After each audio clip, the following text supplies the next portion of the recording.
Selamat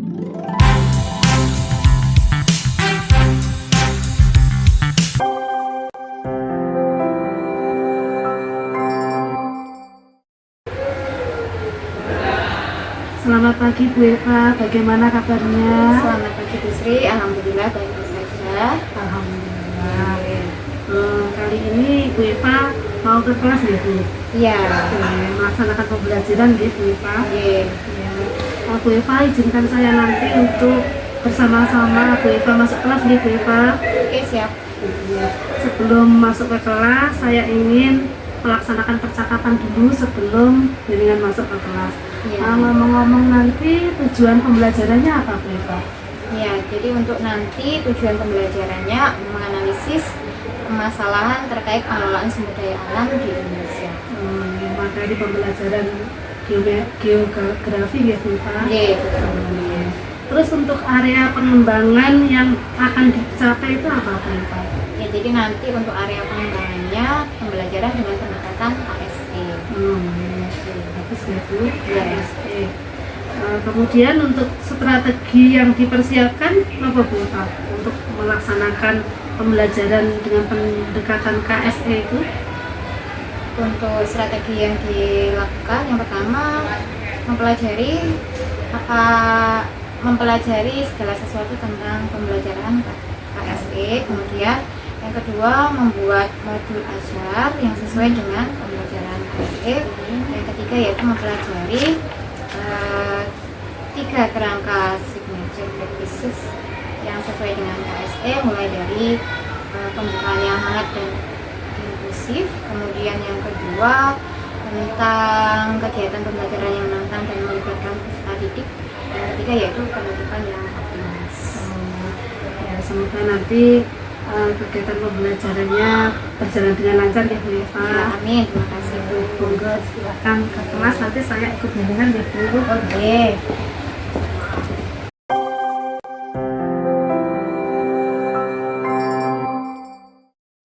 Bu Eva sudah siap untuk pembelajaran kali ini? Siap Bu? Ya, saya temani ya Bu Eva. Iya.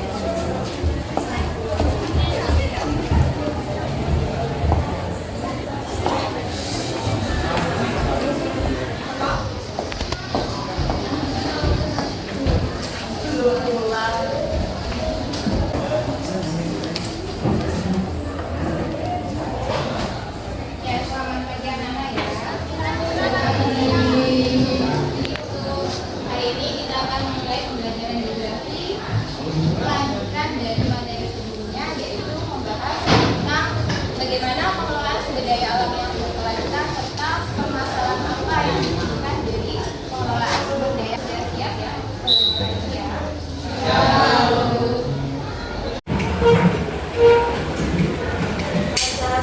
Pancasila. Satu. Ketuhanan yang Maha Esa. Ketuhanan yang Maha Esa.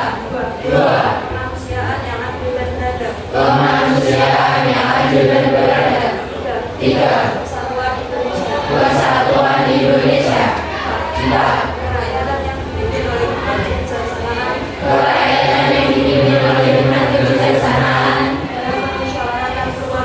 Dalam bermusyawarah perwakilan. 5. Keadilan sosial bagi seluruh rakyat Indonesia.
Ada yang senang, ada yang sedih, ada yang bersemangat, ada yang bahagia, ada yang tanpa berjalan, kemudian ada yang excited. Misalnya seperti itu.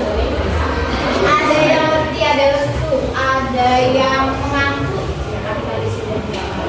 Ada yang sedih, ada yang haus, ada yang lapar, dan seterusnya.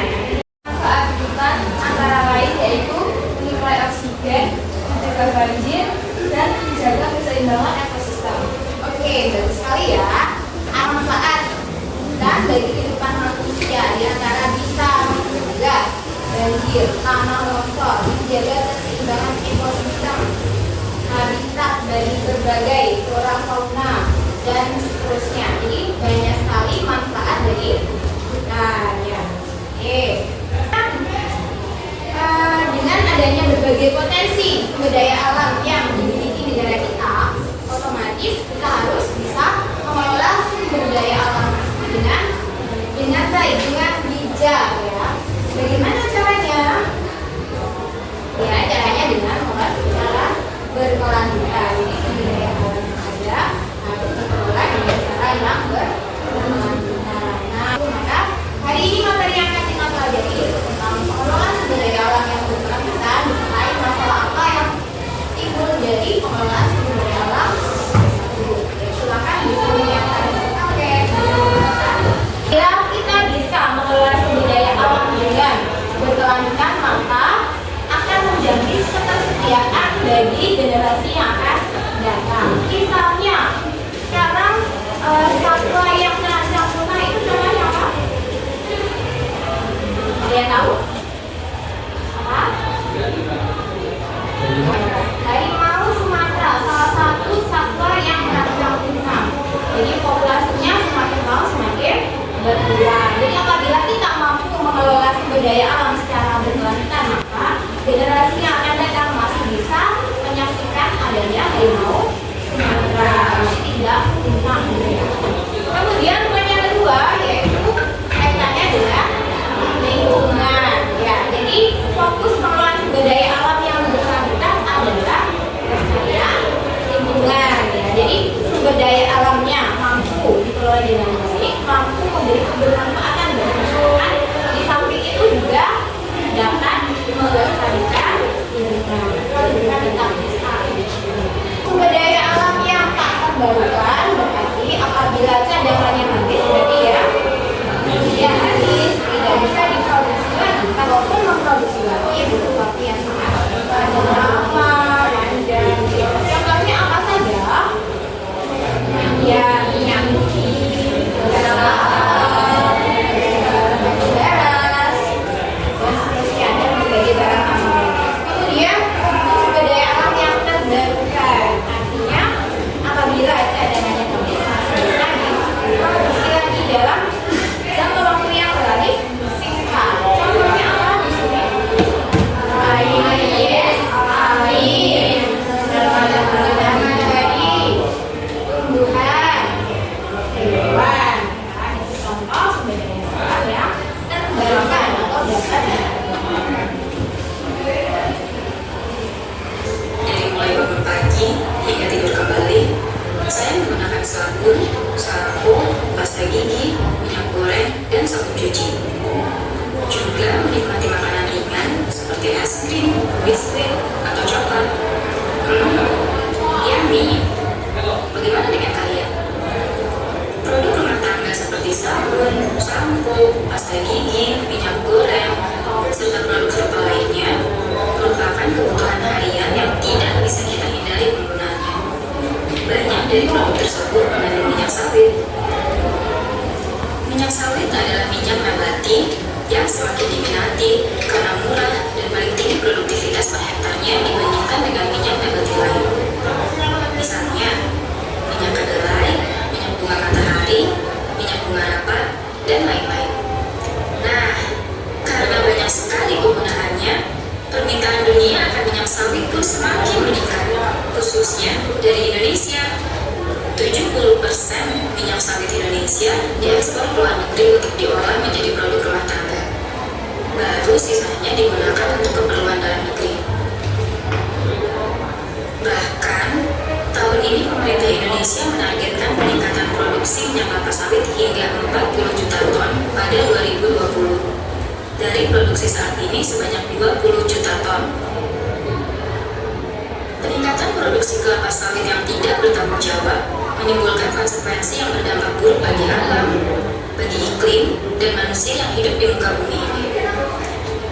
Faktanya, perluasan perkebunan kelapa sawit merupakan penyebab terbesar kerusakan hutan alam, juga hutan gambut kaya karbon di Indonesia. Perkebunan kelapa sawit berkontribusi dalam penggundulan hutan seluas 300.000 hektar pada periode 2009 hingga 2011. Salah satu dari kalian menceritakan tentang inti video yang sudah ditampilkan, yang sudah kalian saksikan tadi, menceritakan tentang apa? Oh ya, silakan Devan. Tentang kerusakan hutan yang ditimbulkan oleh alih fungsi lahan hutan menjadi perkebunan kelapa sawit. Oke, betul sekali ya yang disampaikan Devan. Jadi inti dari video tadi yaitu tentang kerusakan hutan akibat alih fungsi lahan hutan menjadi perkebunan kelapa sawit. Oke, selanjutnya dampak apa sih yang ditimbulkan dari kerusakan hutan berdasarkan video tadi? Silakan, iya Kak. Dampaknya yaitu bencana alam seperti banjir, longsor, perubahan iklim global, dan konflik dengan satwa. Ya, betul sekali ya. Jadi ada beberapa dampak yang ditimbulkan dari kerusakan hutan akibat alih fungsi lahan hutan menjadi perkebunan kelapa sawit yang tadi kalian saksikan dalam video. Ya, di antaranya bencana alam seperti tanah longsor, banjir, perubahan iklim global, bahkan sampai konflik antara satwa dengan masyarakat yang berada di sekitar hutan. Tadi ya video tentang contoh permasalahan pengelolaan sumber daya alam yang terjadi di Indonesia.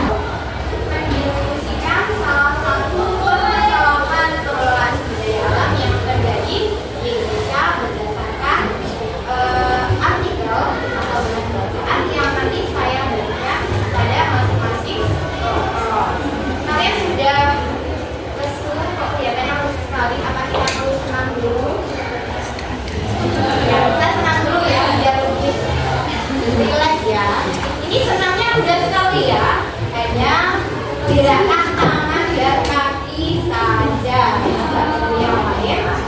Gerakannya sederhana, semuanya pasti bisa mengikuti ya. Gerakannya aneka. Sudah siap ya? Silakan berdiri dulu.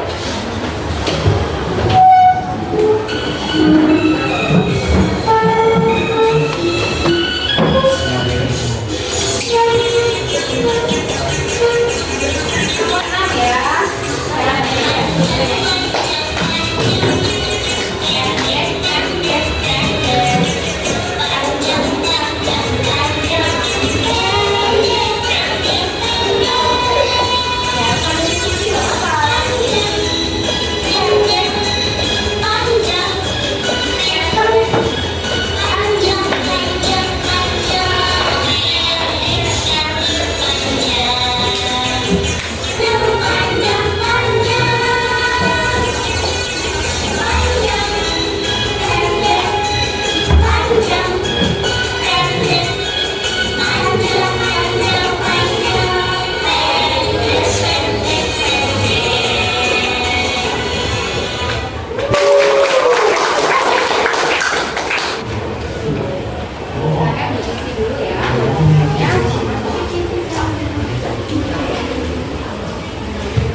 tersebut ya ada 4 pertanyaan ya, mulai dari permasalahan apa yang terdapat dalam artikel tersebut, kemudian kalian diminta untuk menganalisis penyebab terjadinya permasalahan tersebut.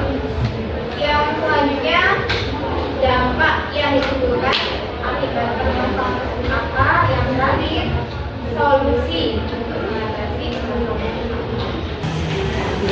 Silakan dituliskan.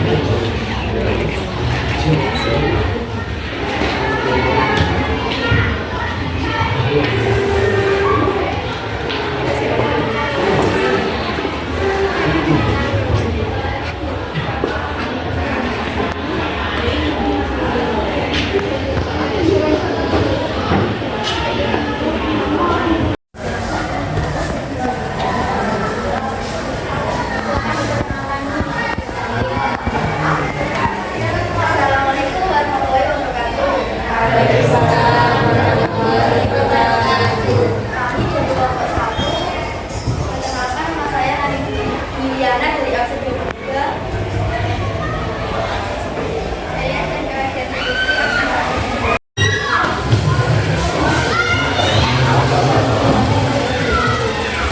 Si kelompoknya Masa.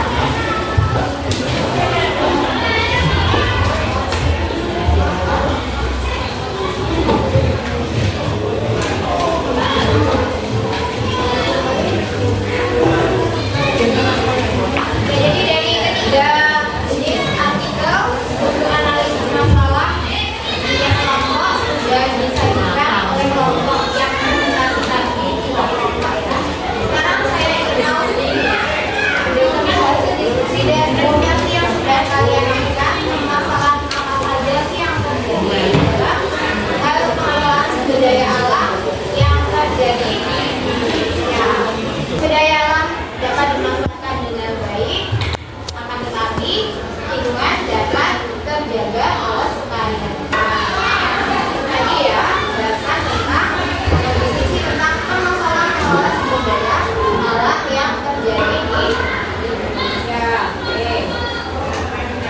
Jadi apa sih yang harus dilakukan dalam pengelolaan sumber daya alam agar tidak merusak lingkungan? Ini ada beberapa hal yang bisa dilakukan. Ini yang sudah disampaikan tadi. Bisa dengan memanfaatkan sumber daya alam dengan cara yang efisien atau benar, ya, mengurangi terjadinya limbah. Terus kemudian peran pemerintah tadi apa? Membuat kebijakan atau peraturan yang tidak mengesampingkan mengelola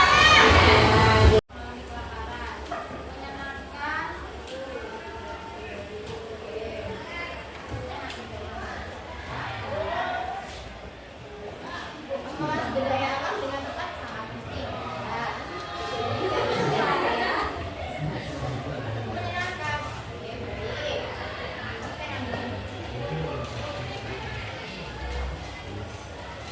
Semoga apa yang kita pelajari hari ini, pembelajaran hari ini dapat membawa manfaat bagi kita semua ya. Amin. Jadi pesan saya, perubahan yang besar itu berasal dari perubahan yang kecil dan dimulai dari diri sendiri. Misalnya kaitannya dengan pelestarian lingkungan, silahkan mengawali dengan hal-hal sederhana yang bisa kita lakukan seperti membuang sampah ya tempatnya. Terima kasih atas perhatian kalian. Saya akhiri pembelajaran hari ini. Wassalamualaikum warahmatullahi wabarakatuh.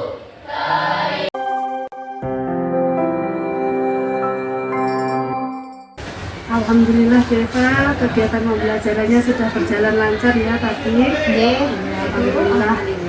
Ya, anak-anak tadi aktif nih Deva. Ya, alhamdulillah seperti itu.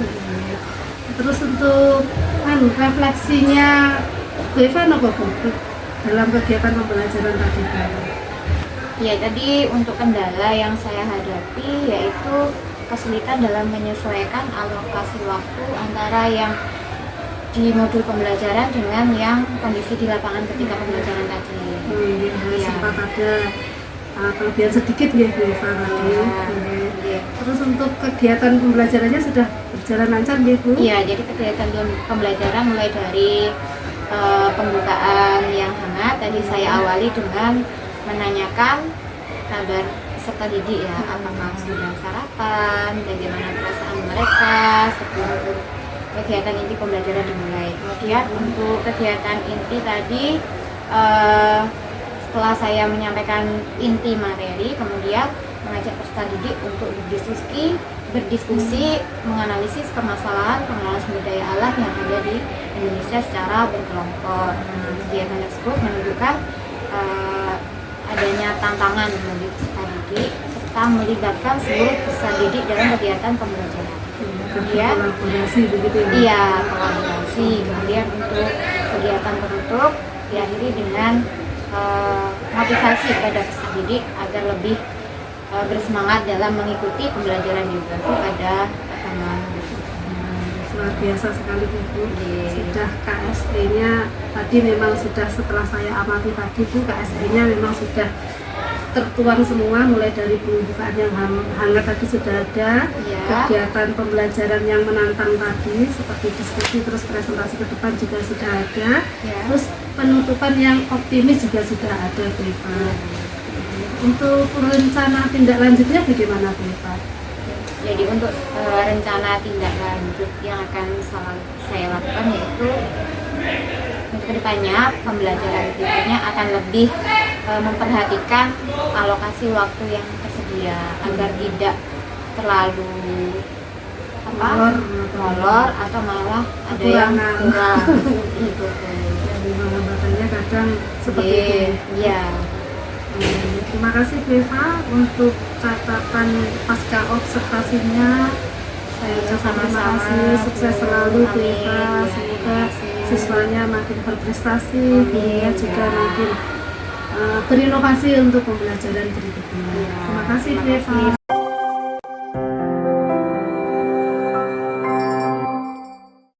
Alhamdulillah Bu Eva, kita sudah melaksanakan kegiatan supervisi mulai dari observasi, terus saya tadi sudah ikut Ibu Eva masuk ke kelas dan juga sudah melaksanakan pasca observasi. Menurut Bu Eva, apa yang sudah berjalan dengan baik selama dalam percakapan ini Bu Eva? Menurut saya pertanyaan dan jawaban yang sudah Untuk dan sesuai sudah tentu dan sesuai dengan yang dikehendaki dan isinya sudah sesuai betul ya. ya. Terus apa yang masih perlu diperbaiki dan ditingkatkan dalam kegiatan supervisi dan coaching ini Bu Eva? Ya, jadi harus lebih fokus lagi saat mengajukan pertanyaan dan menjawab pertanyaan. Itu yang penting ya Bu ya. Iya. Kadang kita pertanyaannya tidak fokus, jawabannya pun juga tidak fokus Iya. ke permasalahannya, begitu ya Bu. Terus apa yang Ibu lakukan untuk melaksanakan biar kita itu bisa fokus, kehadiran penuh sebelum dan melaksanakan coaching itu Bu Eva? Ya, jadi bisa melakukan teknik stop dengan menarik nafas sebentar, kemudian mengeluarkannya secara perlahan agar kita kembali rileks. Dan kembali fokus lagi ke Iya. pertanyaan-pertanyaan yang memicu untuk Iya. memperoleh jawaban begitu ya Bu Eva. Ya. Terus untuk apa yang jenengan lakukan untuk memperbaiki atau meningkatkannya? Ya, jadi untuk meningkatkannya lebih sering melaksanakan latihan coaching agar tetap bisa ke depannya. Jadi semakin kita nanti sering melaksanakan kegiatan coaching, kita nanti akan terbiasa ya Bu. Ya. Terus menurut jenengan umpan balik yang jenengan lakukan apa Bu? Apakah yang jenengan rasakan saat pelaksanaan coaching ini, apa yang jenengan rasakan? Saya merasa senang karena sudah mendapat pencerahan dari Bu Sri tentang pertanyaan yang diajukan, sehingga saya menjawab pertanyaan dan menemukan solusi sendiri. Terima kasih kasih Bu Eva. Iya. Jadi pertanyaan-pertanyaan yang diajukan itu mengena di hati, kemudian tergerak untuk menjawab sendiri dan akhirnya terselesaikan masalahnya sendiri, begitu ya Bu Eva? Iya, iya Oke, betul. terima kasih banyak Bu Eva. Oh, Semoga iya, Bu Eva sama-sama. semakin sukses, semakin Iya, jaya, sama-sama. semakin Juga seperti itu.